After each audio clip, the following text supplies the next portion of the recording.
네, 오늘은 서울기독대학교 학생들이 1년에 한 번은 꼭 들어야 하는 가정폭력 예방 교육에 대해서 말씀드리도록 하겠습니다. 저는 여러분들이 아시다시피 양성평등 교과목을 담당하고 있고 또 학생상담센터에서 성고충 전담 상담원으로 여러분들의 문제를 어, 함께 고민하고 상담하는 사람입니다. 여러분들에게 혹시 지금이라도 말 못할 여러 가지 아픈 일들이 있으면 가정폭력이나 성폭력과 관계된 모든 일은 저에게 연락 주시면 제가 마음을 다해서 여러분들과 함께 고민하고 해결해 나가도록 하겠습니다. 자, 오늘 이제 가정폭력 예방 교육을 위해서는 사실은 가정폭력이 어디에서부터 오느냐 하는 것이 이제 가장 주안점인데, 특히 우리나라는 이제 가부장적인 문화에서 가정의 문화가 형성되어 왔잖아요. 그래서 이 젠더라는 개념이 조금 약한 가운데 있습니다. 그럼 젠더와 젠더 기반 폭력에 대해서 먼저 알아보고 넘어가도록 하겠습니다. 자, 사회가 성 역할에서부터 신체적 외형에 이르기까지 지금까지는 어떻게 남성적 또는 여성적이라는 그런 개념에 이제 부합하는 특징들로 사람을 평가하고 판단하고 또 임무를 맡기고 하는 것들이 자연스럽게 이루어지는 그러한 세대에 살게 되었습니다.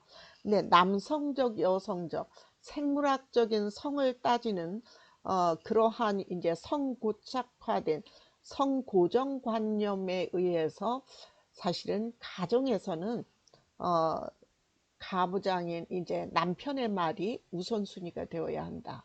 또 사회에서도 남성이 우월하다고 생각하는 그 생각에서 남성의 리더가 당연하다고 생각하는 그러한 그 사회 문화적 속에서 우리는 성장했습니다.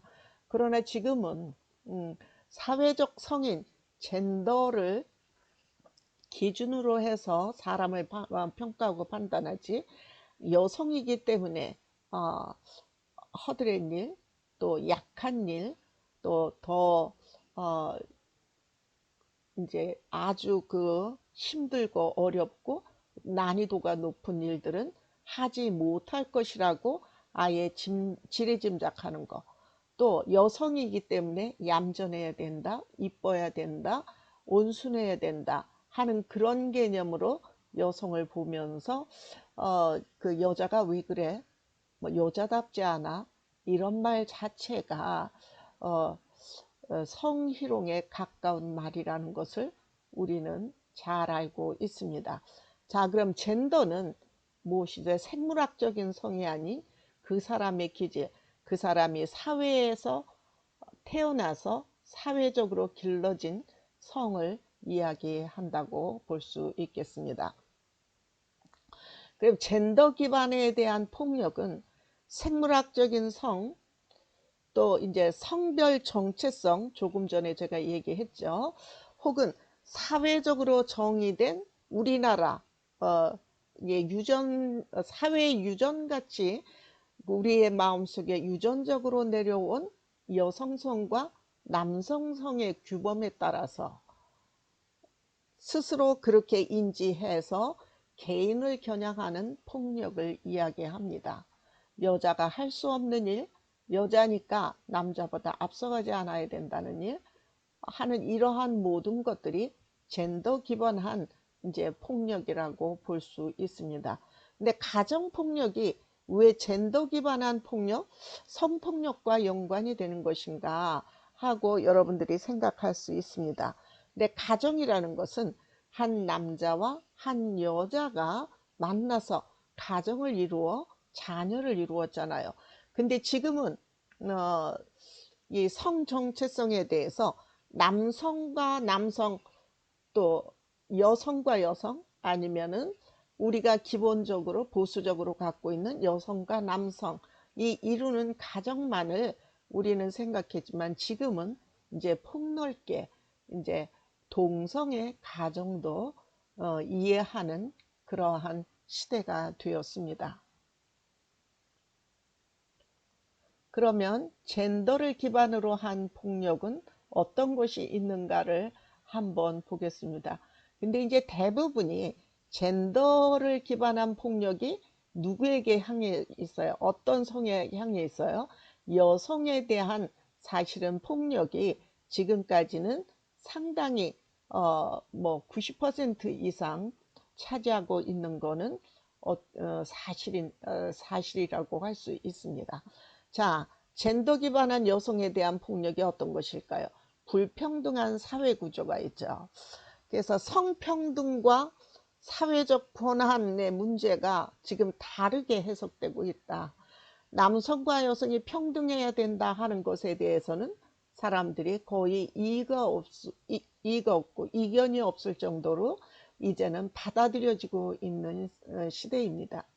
그럼에도 불구하고 이제 사회적 권한, 중요한 리더, 뭐 국회의원, 대통령을 비롯해서 모든 중요한 기관의 장들은 거의 다 남성이 가지고 있다는 것이죠.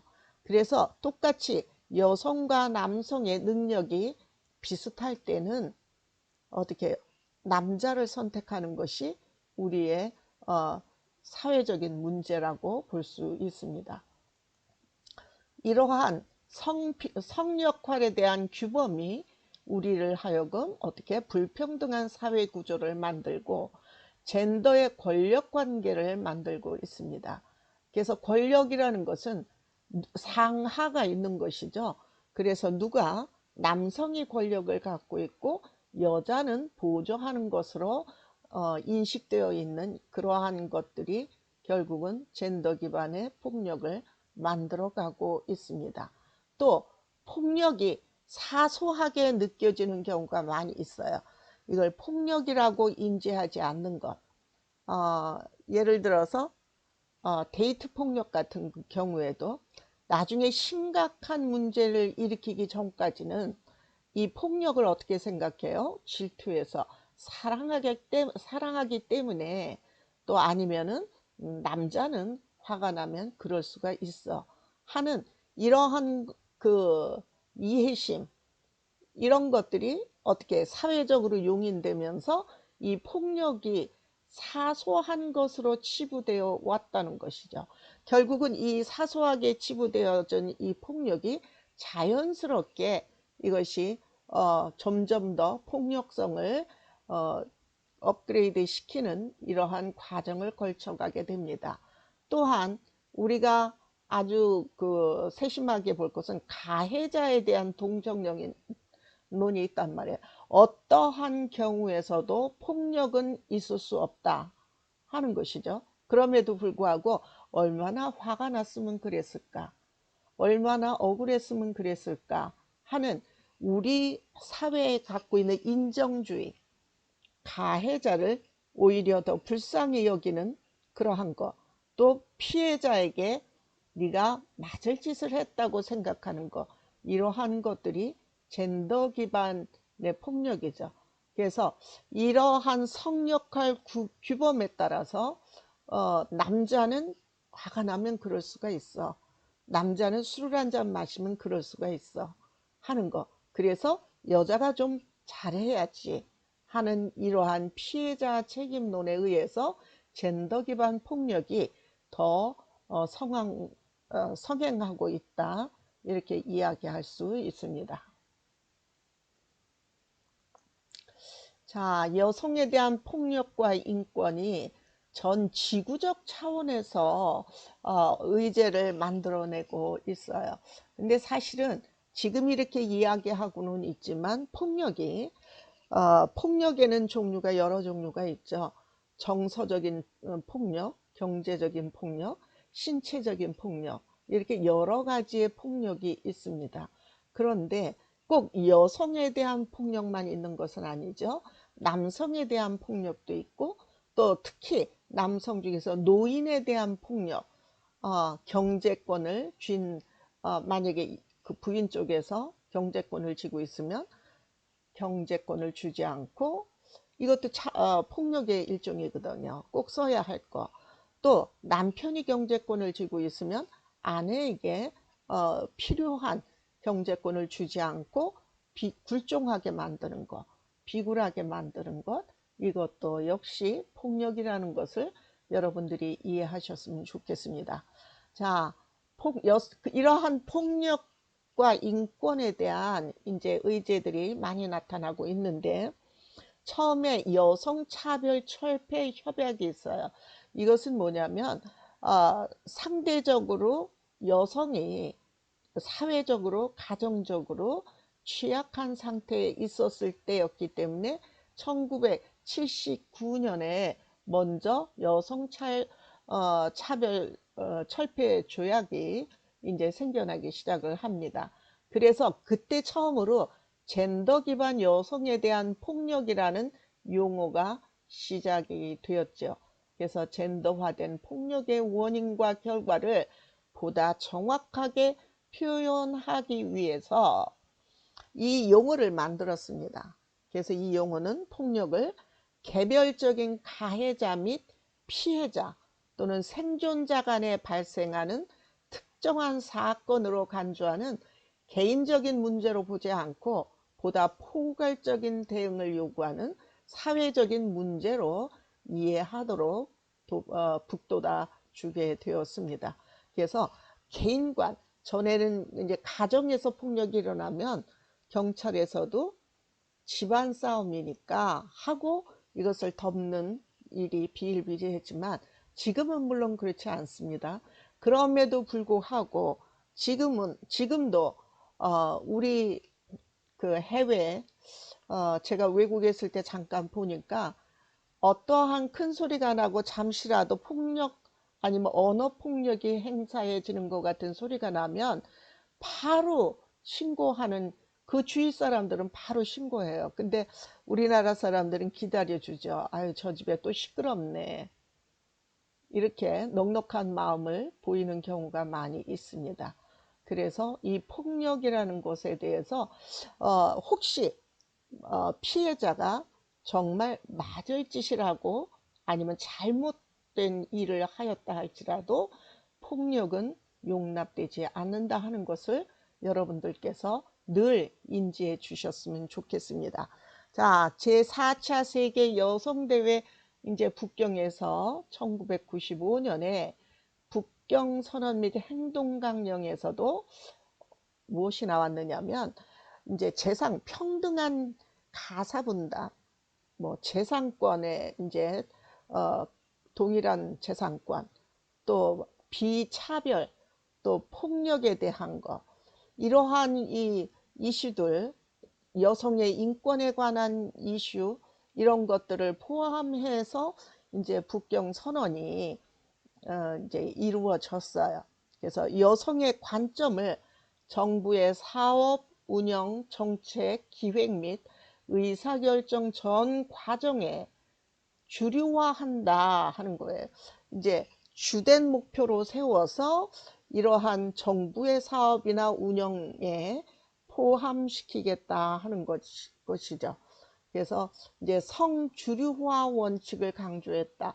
여성의 주류화 원칙을 강조해서 이를 통해서 성주류화 정책에 대한 누구의 책임? 국가의 책무성을 이제 주장하였어요. 그래서 비로소 북경 같은 경우에는 사실은 우리가 알기에 이제 중국 같은 경우에는 여성을 굉장히 우대하고 가정살림은 모든 것이 여성이 그 주가 되는 그러한 것들을 많이 보았는데도 불구하고도 중국에서 이런 선언이 이루어졌습니다. 또 이제 지속 가능한 발전 목표를, 이 여성 그 폭력과 인권에 대한 지속 가능한 발전 목표를 어떻게 2000년도 유엔에서 이제 개발 의제로 내세우면서 새천년 개발 목표를 수립했어요. 이후에 2015년에 이를 계승하죠. MDGs라고 계승하여 지속 가능 발전 목표를 이제 채택하였다. 이렇게 나오고 있습니다. 자, 그럼 성문화와 여성폭력은 어떠한 것인가? 우리가 요즘 성인지 감수성이라는 말을 종종 듣지요. 그래서 성인지 관점에서 보는 거예요.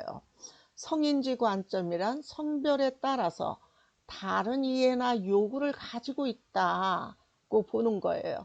그래서 특정한 개념이 특정한 성에 유리하거나 불리하지 않은지, 또 성역할 고정관념이 개입되어 있는 것은 아닌가 하는 것을 검토하는 관심과 태도를 말한다 하는 것입니다. 그래서 젠더에 따른 사회 문화적 차이로 인한 삶의 현실을 이해하고 이제 그로부터 비롯되는 요구의 차이를 인식하고 성별 이제 불평등에 대한 민감성을 통해 궁극적으로 이를 해결하고자 하는 대안을 이제 도출한다 하는 것은 성인지 감수성이라는 것이 이제 성희롱, 성폭력 사건의 발단에서 우리가 지금 현재는 성인지 감수성이라는 것을 말합니다. 한 가지 예로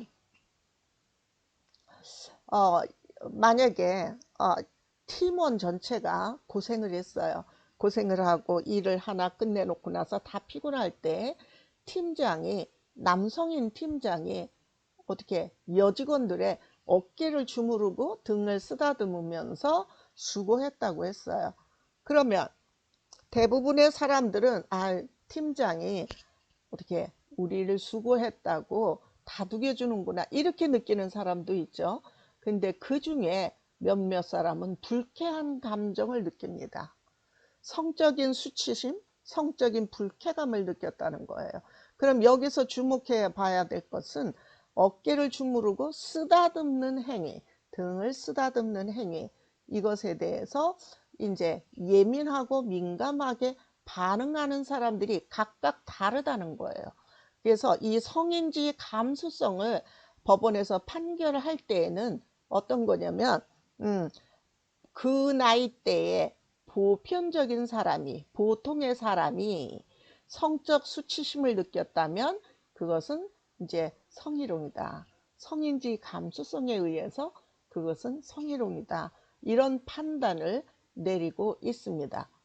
그런데 사실 우리가 지금까지 살아온 그 맥락에 의해서는 이것이 과연 성희롱인가 하는 것을 잘 깨닫지 못하는 경우가 있어요. 그럼에도 불구하고 여러분들은 이제 남성과 여성이 요구하는 성인지 감수성이 다르다 하는 것을 이해하시도록 하셔야 될 것입니다. 자, 젠더 감수성, 젠더 체계를 바라보는 눈이죠. 그래서 우리가 더불어 건강하고 행복하게 살아가기 위해서는 서로 다르다는 것에 이제 배려하고 이해해주는 그러한 눈이 있어야 될 것입니다. 그래서 젠더와 다른 사회 요소가 서로 얽히죠. 서로 얽혀서 만들어낸 다양한 사회 현상을 민감하게 인식하고 재해석하는 것.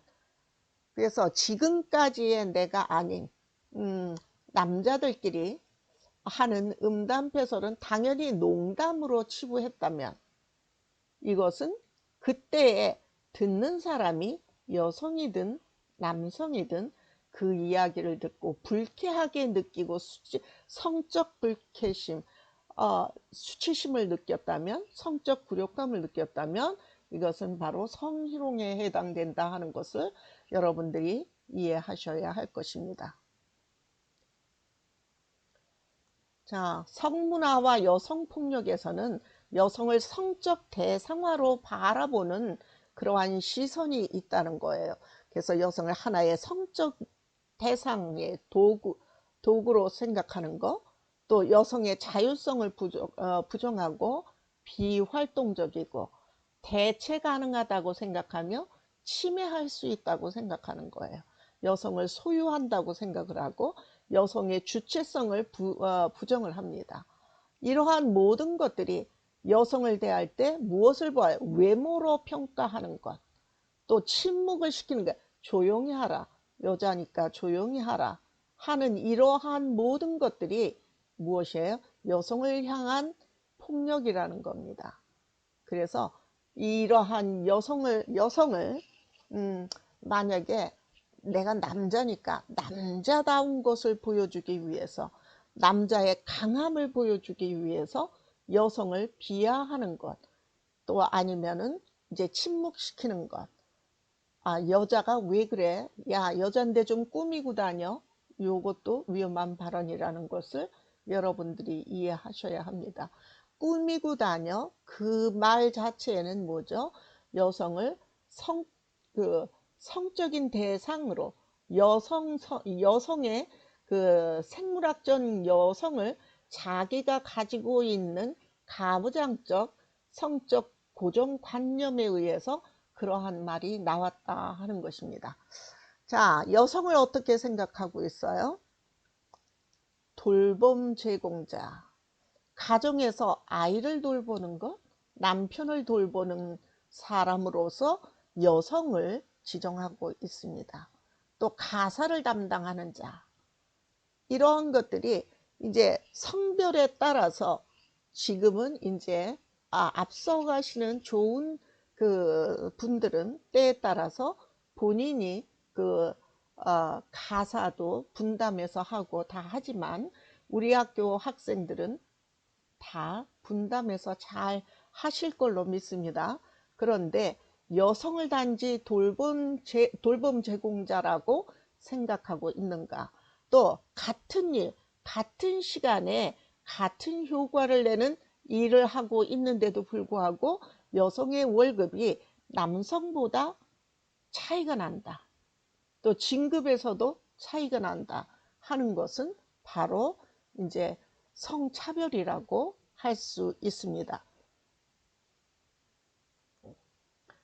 또한 의사결정 과정에서도 여성의 이제 의견을 좀 과소평가하는 것이 있고, 이제 불평등하게 남자는 많이 여자는 적게 하는 이게 불평등한 배분 관계, 이러한 모든 것들이 고정화된 성차별 문화로 인해서 이루어지는 여성폭력이라고 할 수 있습니다. 그러면 가정폭력의 개념을 알기 위해서는, 가정폭력이라는 건 가정 구성원 사이에서 폭력을 수단으로 상대방을 억압하고 통제하는 신체적, 정신적, 재산상의 피해를 수반하는 모든 학대 행위를 가정폭력이라고 합니다. 서두에 제가 말씀드렸듯이 폭력이라는 것은 정서적, 신체적, 경제적 모든 폭력을 이제 폭력이라고 규정한다는 것을 여러분들이 이해하실 줄로 믿습니다. 특히 노인학대, 노인에 대해서 신체적, 정신적, 정서적, 성적 폭력 및 경제적 착취 또는 가혹 행위를 하거나 유기 또는 방임을 하는 것 자체가 모두 노인 학대라는 겁니다. 또 아동학대라는 것은 보호자를 포함한 성인이 아동의 건강, 복지를 해치거나 정상적인 발달을 저해할 수 있는 신체적, 정신적, 성적 폭력, 또 가혹행위, 또 아동을 유기하거나 방임하는 이러한 모든 것들이 아동학대라는 것. 그래서 가정폭력이라는 것은 바로 이런 노인학대, 아동학대, 그리고 또 성인 간의, 가족 구성원 간의 이제 신체적, 정신적, 재산상 피해를 수반하는 모든 학대 행위를 포괄하는 것이라는 것을 우리는 오늘 알게 되었습니다.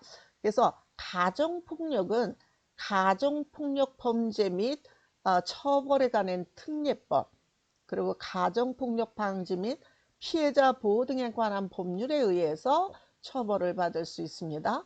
아동학대는 아동복지법, 아동학대범죄의 처벌에 관한 특례법, 또 아동청소년의 성보호에 관한 법률, 노인은 노인복지법에 의해서 우리가 처벌받을 수 있다는 것을 알 수 있습니다. 가정폭력의 발생 구조는 어떻게 되느냐? 아까 처음부터 얘기했듯이 성문화에 고정화된, 고착화된 성별 문화가 있잖아요. 가부장제도, 또 왜곡된 성의식, 남성의 폭력을 정당화하는 것, 또 불안정한 경제적 지위, 경제적인 부분에서 여성의 지위가 좀 약했죠. 지금까지. 지금도 사실은 그러한 가정이 많습니다. 대부분이 남자가 경제 활동을 하고 있는 상태에서는 여성은 어떻게 남편에게 의지해야 하는 상태이기 때문에 이 권력 관계가 형성이 된다 하는 것입니다. 또 다음에는 낮은 문화적 지위, 그래서 사회에서 사회 활동을 누가 더 많이 해요? 보편적으로 남성에게 이루어져 왔기 때문에 이러한 성차별이 합리화되기 쉽고 여성은 쉽게 폭력의 대상이 되었습니다. 근데 늘 얘기하지만 가정폭력의 발생은 남편이 아내에게 하는 것도 있지만 또 여성이 만약에 남편이 거꾸로 돼서 경제력이 없거나 신체적인 그 병중에 있거나 여러 가지 문제가 있을 때 정서적인 폭력도 폭력이라는 것을 꼭 염두에 두시기 바랍니다.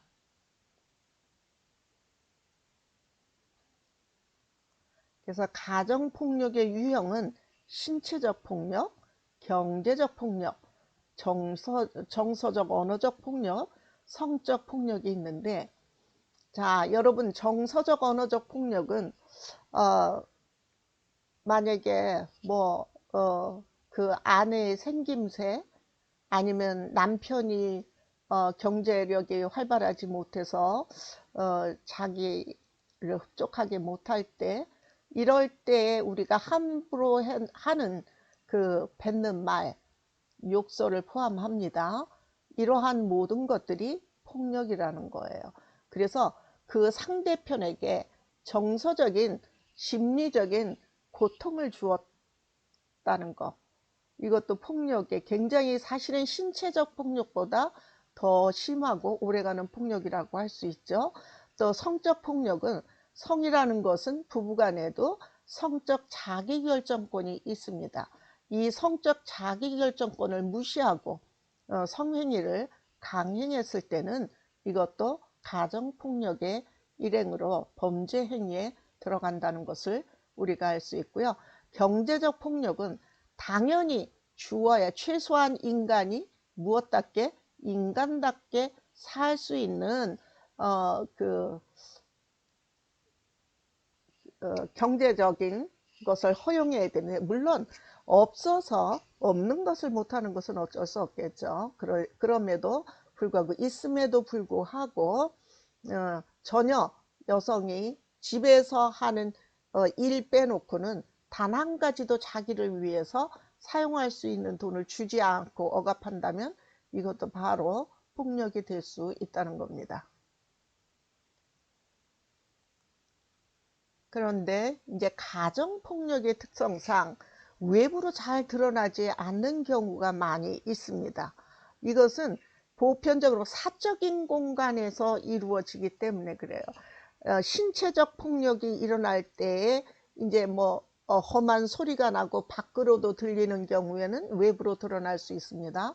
그러나 경제적인 폭력 또는 정서적 언어적 폭력, 그 다음에 성적인 폭력 같은 경우에는 아주 사소한 개인적인 공간에서 이루어지기 때문에 외부에서 인지하기가 어렵죠. 이것이 이 가정폭력의 은폐성이 아주 강하게 있는 것입니다. 또 가정폭력은 하나의 형태로 일어나지 않아요. 가정폭력을 하는 사람들은 대부분 언어적 폭력 하나만으로 끝나지가 않죠. 여기에 경제적 폭력 아니면 성적 폭력, 신체적 폭력 이렇게 서로 중첩되어서 일어나는 것이지 한 가지만으로서 일어나지 않는다는 겁니다.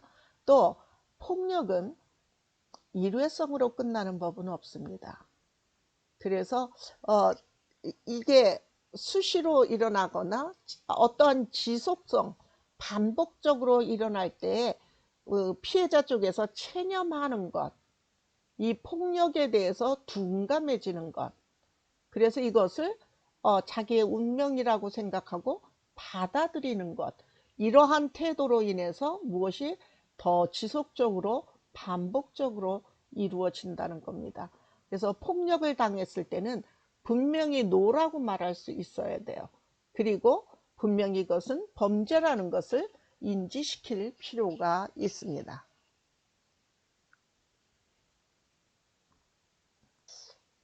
가정폭력에 대한 오해와 편견, 그렇죠. 처음이니까 뭐 또 아예 가정폭력은 뭐 개개인의 사적인 문제지 우리가 그것까지 우리가 참견할 필요가 없어.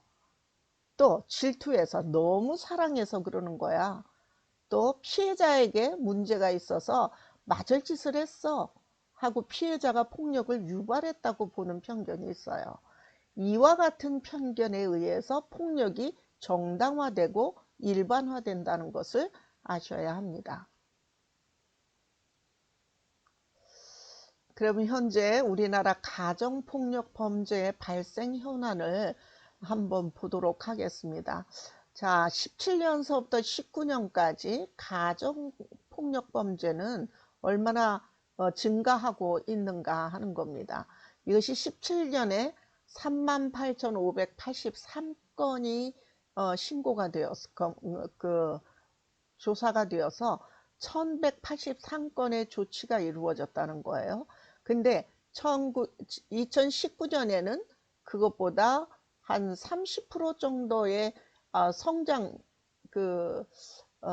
성장세를 보이고 있다는 거예요. 발생의 성장세를 보이고 있다는 거예요. 좋지 않은 증명이죠. 근데 그 조치된 사항은 오히려 한 3배에 가까울 정도로 이제 가정폭력 범죄에 대해서 법에서도 엄하게 다스리고 있지만 가정폭력 범죄라는 것은 점점 빈도수가 높아질수록 이제 폭력의 단위가 세진다 하는 겁니다. 그래서 이 가정폭력이 무엇으로까지 이루어져요? 살인, 중상해, 살인까지 이루어진다는 것을 우리는 알 수 있습니다. 근데 가정폭력에 대한 이제 어떻게 대응을 하는가, 폭력이 일어났을 때 어떻게 대응을 하는가 할 때 제일 많은 게 별다른 대응을 한 적이 한 번도 없다. 그냥 그러려니 하고 맞아 한 번 맞고 치웠다 하는 식이죠. 그리고 그런데 배우자에게 맞대응을 했다는 사람도 제법 있습니다. 그래서 거의 별다른 대응을 한 적이 없는 사람과 맞대응을 했다는 사람이 거의 비슷한 수준에 이르고 있는데 문제는 여기에서 위험하다고 생각하는 게 뭐가 있어요? 배우자에게 맞대응을 했다. 이건 잘 한 겁니다.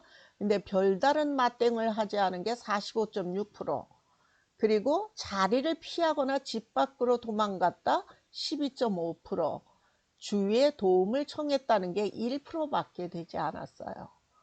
그래서 폭력에 대해서는 적극적인 자세로 대응을 할 필요가 있습니다. 그럼에도 불구하고 가정폭력 피해자가 적극적인 대응과 경찰 신고를 하지 못하는 이유는 가정폭력을 가족 간의 사적인 일로 취급하는 우리 사회의 인식의 문제가 있습니다. 또 두 번째는 가정을 유지하겠다 하는 생각 때문에요. 가정의 유지에 초점을 둔 법과 제도 때문이라고 하는데 이 폭력을 범죄로 해서 신고를 해서 만약 처벌을 받게 하면 내 가정을 지킬 수 없다는 것이 하나의 불리한 조건으로 또 나타나고 있습니다. 거기에다 보복범죄에 대한 미약한 처벌이에요. 신고해서 처벌을 받거나 용서를 해 주었으면 거기서 깨끗하게 이 폭력에 대한 것이 끝나면 되는데, 어떻게 그 2차 보복이 상당히 위험한 거거든요. 2차 보복에 의해서 살인이 일어나는 경우가 있기 때문에 2차 보복에 대해서 두려워하고, 또 2차 보복에 대해서 크게 정부나 이제 법 제도에 의해서 이 피해자를 도와주어야 한다, 보호해야 한다 하는 것에 인력을 많이 보내지 못하고 있는 것도 지금 현재 사실입니다. 또 우리가 갖고 있는 성역할의 주범이 큰 퍼센트를 차지하겠지요. 남자라서 욱해서 뭐 술 먹어서 이러한 이제 남자니까 할 수 있다고 생각하는 거, 이 성역할에 대한 주범이 문제가 되고, 또는 다양한 가족 형태에 대해서 이제 차별적인 인식이 있어요. 여기에서 말하는 다양한 가족 형태라는 것은 무엇입니까? 우리가 생각하는 이제 남성 대 여성 아닌 경우죠. 동성인 경우가 있고, 또 하나는 우리가 보편적으로 생각하는 남자가 나이가 많고 여자가 어린 경우. 그런데 다양한 형태에서는 이 차이가 극명하게 나는 경우, 또 거기에다 또 어떤 가족이 있어요. 요즘은 이제 다문화의 시대라고 할 정도로 해외에서 들어온 여성과 한국인 남편 사이에서 그 지역 사람들은 어떻게 해요? 은연중에 남편을 돕고, 또 이제 해외에서 온 사람들, 우리말이 서투른 사람들, 법적인 지원을 받지 못하는 사람들에 대한 차별적인 인식 때문에 가정폭력 피해자가 적극적인 대응을 하지 못한다고 할 수 있습니다. 자, 그럼 가족폭력 사건의 처리 절차, 법 제도를 한번 알아보겠습니다. 자, 가정폭력 범죄가 발생하면은 피해자가 신고하는 것 이외에도 누구든지 아는 사람은 누구든지 신고할 수 있습니다. 또 고소는 어떻게 직계 존속이, 피해자가 하지 않더라도 직계 존속이 고소를 대신할 수 있습니다. 그래서 응급조치 제5조 또 긴급 임시조치 제8조의 2항에 의해서 이제 경찰 조사가 시작되면 피해자 이제 보호가 시작이 되겠죠. 근데 참 이게 법으로는 피해자 보호를 당연히 해야 한다고 되어 있습니다. 그런데 이 피해자 보호가 사실 우리나라 입장에서 그 가정폭력이 일어난 가정이 만약에 두 부부만 사는 가정 같으면 아무 문제가 없을 텐데, 아이들이 있고 학교를 다니는 아이가 있거나 부모를 모시고 있거나 이러한 경우에 어떻게 가해자와 피해자를 분리시켜 줄 것인가 하는 것은 여전히 숙제로 남아 있습니다. 경찰 조사가 마무리되면 이제 검찰로 가죠. 검찰로 가서 그 다음에는 이제 상담 조건부 기소유예를 하거나, 아니면 가정보호 사건 이제 가정법원으로 가서 임시조치, 보호처분, 피해자 보호명령 이런 것이 이제 떨어지는데, 검찰 조사에서 형사법원으로 갈 수도 있습니다. 그래서 형사법원을 한 번 더 거쳐서 이제 가정법원으로 가거나 아니면 형사처벌을 받게 하는 거죠. 그래서 이 가정폭력범의 경우에는 사실 피해자를 어떻게 보호해 줄 것인가 하는 것에 이제 더 많은 관심을 가져야 될 것으로 생각을 합니다. 자, 가정폭력 피해자 지원제도에 대해서 알아보겠습니다. 주거지원이 임대주택 2년을 거주할 수 있는데 1회를 연장하니까 4년을 거주할 수 있는 기회가 주어집니다. 또 임대 보증금은 면제되죠. 근데 월세는 내야 한다는 것이 사실은 아이를 데리고 임대주택에 들어간 여성이 직업이 마땅하지 않다면 정부에서 이와 같이 좋은 제도가 있다 할지라도 그 경제적인 생활 여건을 어떻게 해소할 것인가 하는 것도 상당히 우리가 도와야 될 문제라고 생각을 합니다. 자, 항상 여러분들이 가정폭력 피해자인 경우라면 또 언제든지 여성 긴급전화 1366을 통해서 도움을 받으시기를 바랍니다. 이제 피해자 보호에는 소송을 대리 지원하는 거, 이제 소송 비용을 지원해 주는 것들이 있지요. 그래서 대한법률구조공단 또 1321을 누르면 도움을 받을 수 있습니다. 또 한국가정법률사무소 1644-1577 이 법률 지원을 위해서는 여기에서 도움을 줄 것입니다. 그 다음에 이제 폭력에 대한 의료 지원이 있겠죠. 그래서 지자체에서 지정한 지역 상담소를 통해서 지원이 가능하다. 근데 총 300만 원 범위 내에서 이제 전액 지원하는 것을 원칙으로 하는데 초과되었을 경우 이 폭력이 심각했을 경우에는 별도의 절차가 필요하다는 거예요. 별도의 절차라는 것은 시간과 또 이제 지원이 정확하게 이루어진다 하는 것에 대해서 확신을 못 가질 수도 있다 하는 것이 염려스럽습니다. 또 보호시설에 이제 지원해서 들어갈 수가 있어요. 자녀와 동반해서 입소하는 것인데 이제 자립 지원, 또 그룹홈 지원, 이제 장단기 보호시설로서 이제 6개월에서 최대 2년까지 이제 자녀와 동반 입소할 수 있습니다.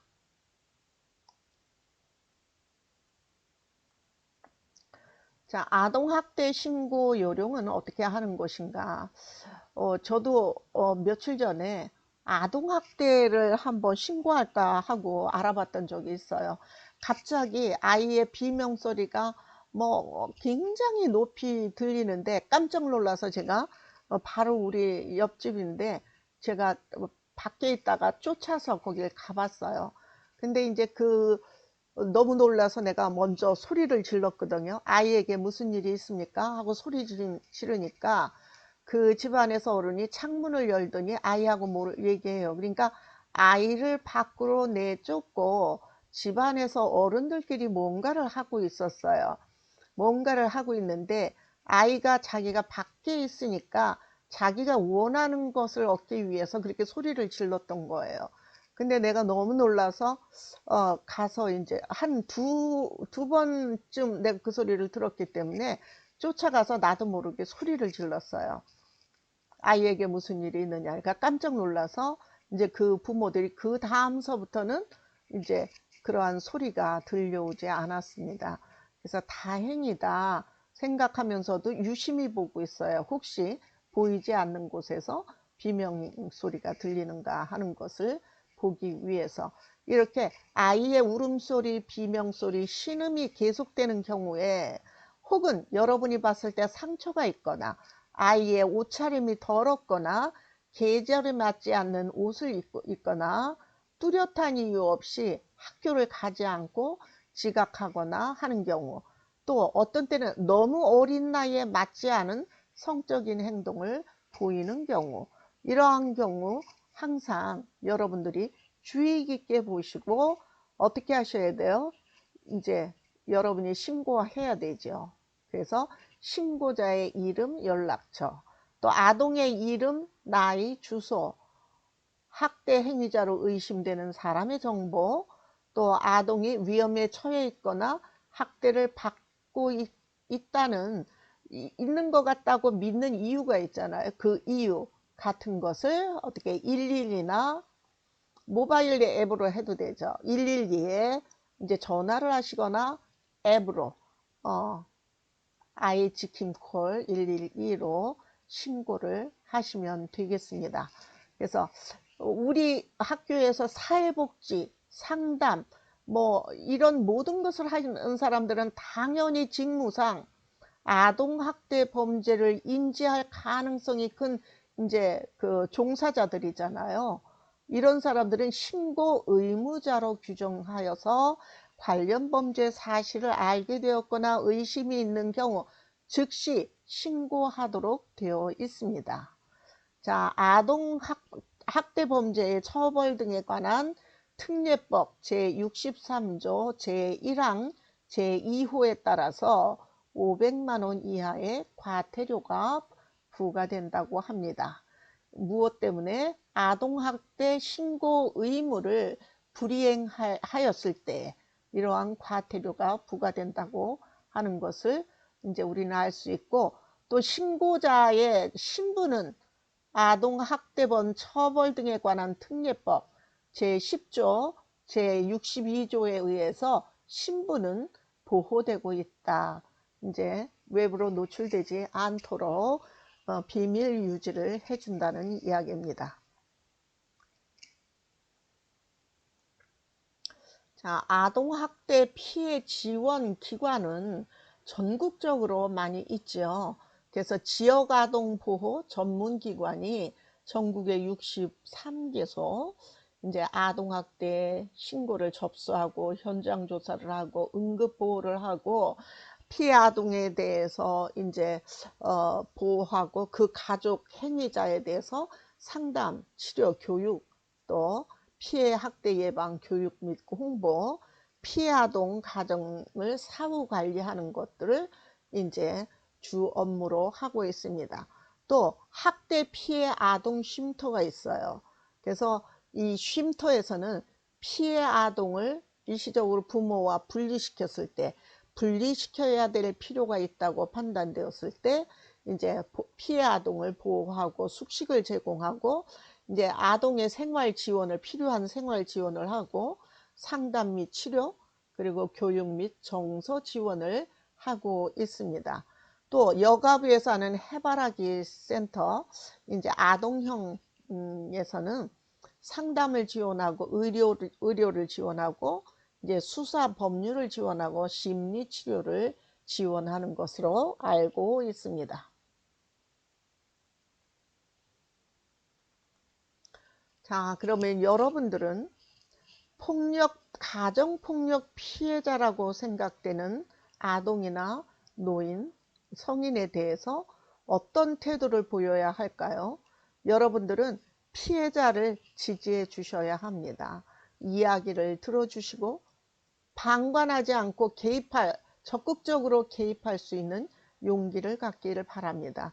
본인이 개입할 수 없으면 당연히 112에 신고하는 것도 아주 상당히 큰 도움이 되는 거예요. 또 어떻게 하면 도와줄 수 있을까? 필요한 지원에 대해서 생각해 보고 또 문제에서 벗어날 수 있도록 돕는 이러한 마음을 갖고 그 폭력 피해자들에게 여러분의 사랑을 함께 전해주시기를 바랍니다.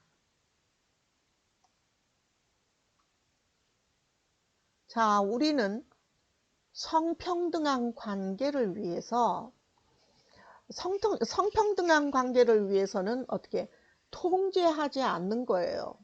배려하고 존중하는 관계를 갖는 겁니다. 그래서 이 상대방을 내 소유물이라고 생각하지 않는 거예요.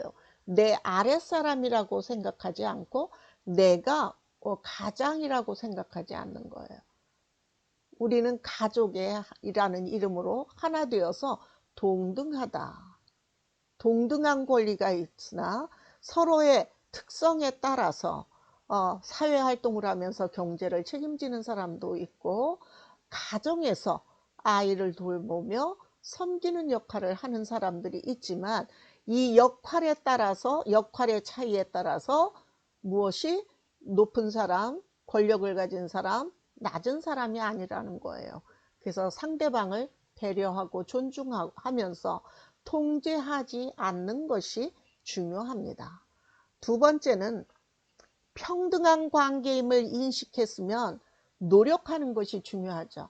만약에 여러분들이 여태까지 이런 평등한 관계를 이루지 않았다면 인식하는 그 순간서부터 평등한 관계, 배려하고 격려하고 지지하고 서로 상호 존중하는 이러한 관계가 될 수 있도록 노력하는 첫발을 떼시는 것이 중요합니다. 또 세 번째는 성역할의 고정관념을 버리셔야 합니다. 누군가 무엇을 잘하는 사람이 하는 거예요. 자, 깔끔한 남편이 있습니다. 아내는 깔끔하지가 못해요. 그래서 한다고 하는데 마음에 들지 않습니다. 그러면 남편이 해주면 되는 거예요. 내가 잘하는 것은 깔끔하게 하는 것이야. 남편이 해주면 되는데 내가 남자가 어떻게 걸레를 들어. 남자는 밖에 나가서 돈 벌고 힘든데 남자가 어떻게 해. 하면서 어떻게 하죠? 그 아내에게 그것도 못하느냐고 호통치고 나중에는 욕설까지 보이게 됩니다. 이것이 무슨 폭력이었죠? 예, 정서적, 언어적 폭력을 행사하기 시작을 한다는 겁니다. 그래서 혹시 지금까지라도 그랬다면 내가 잘하는 것은 스스로 하고 그 사람이 잘하는 것은 그 사람이 하게 하는 이러한 성역할 고정관념을 버리게 하세요. 뭐 찌개가 맛이 없다고 하지 말고 잘하는 내가 맛있게 끓이는 것이 중요합니다. 네 번째로는 가족 구성원 간의 원활한 소통을 위해서 노력을 하는 것이죠. 그래서 사실 이 가족 구성원 간의 의사소통이 굉장히 중요합니다. 그러니까 상호 쌍방형 의사소통이 되어야 하는데 대부분이 이제 일방적인 의사소통을 하고 있기 때문에 문제가 되는 거죠. 그래서 상대방을 존중하는 언어 습관을 가지시기를 바랍니다. 그래서 안전하고 평등한 가정을 위한 실천 방법. 나는 어떤 구성원인가? 나는 어떻게 대화하나?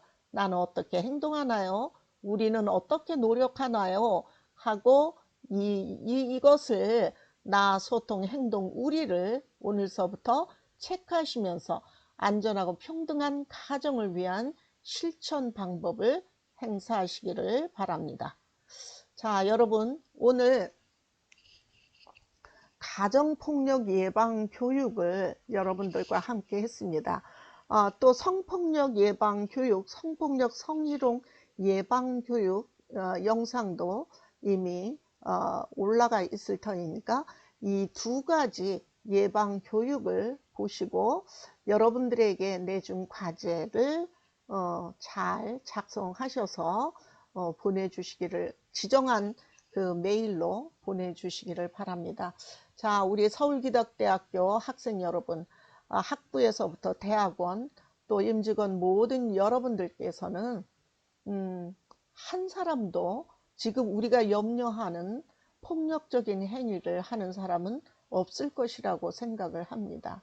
그럼에도 불구하고 법으로 정해져 있어서 예방교육을 받아야 한다고 하는 것은 불편하시더라도 꼭 기억하시고 1년에 한 번은 성평등 교육, 가정폭력 예방 교육, 성폭력, 성희롱 예방 교육을 여러분들이 받으시기를 바랍니다. 그래서 여러분들이 주위에 혹시 폭력으로 고생하는 피해자가 있습니까? 혹은 성희롱이나 성폭력을 당하고도 2차 피해가 두려워서 나서지 못하고 상처 입는 사람들이 있습니까? 해결하지 못한 문제는 심리적인 상처가 굉장히 크게 되죠. 그리고 그 사람의 자존감이 아주 낮아지게 만들어서 열등의식을 느끼게 되고 때에 따라서는 삶을 포기하는 일로까지 발전할 수 있습니다. 그래서 여러분 아까 나왔듯이 이러한 피해자를 만났을 때 들어주세요. 시간을 내주시고 들어주시고 지지해 주시고 격려해 주시고 어떻게 도와줄 것인가를 생각해 주세요. 또 법률적인 도움이 필요하다면 당연히 여러분들이 나서서 어떻게 법률적인 도움을 받을 수 있다 하는 것을 알려주시고 인도해 주시기를 바랍니다. 그래서 우리 사회가 성평등한 사회, 폭력으로부터 해방되는 그러한 사회가 될 수 있도록 여러분들이 수고하고 노력해 주시기를 바랍니다. 긴 시간 동안 여러분 강의 들으시느라고 고생하셨습니다. 늘 평안하고 아름다운 날들 보내세요. 감사합니다.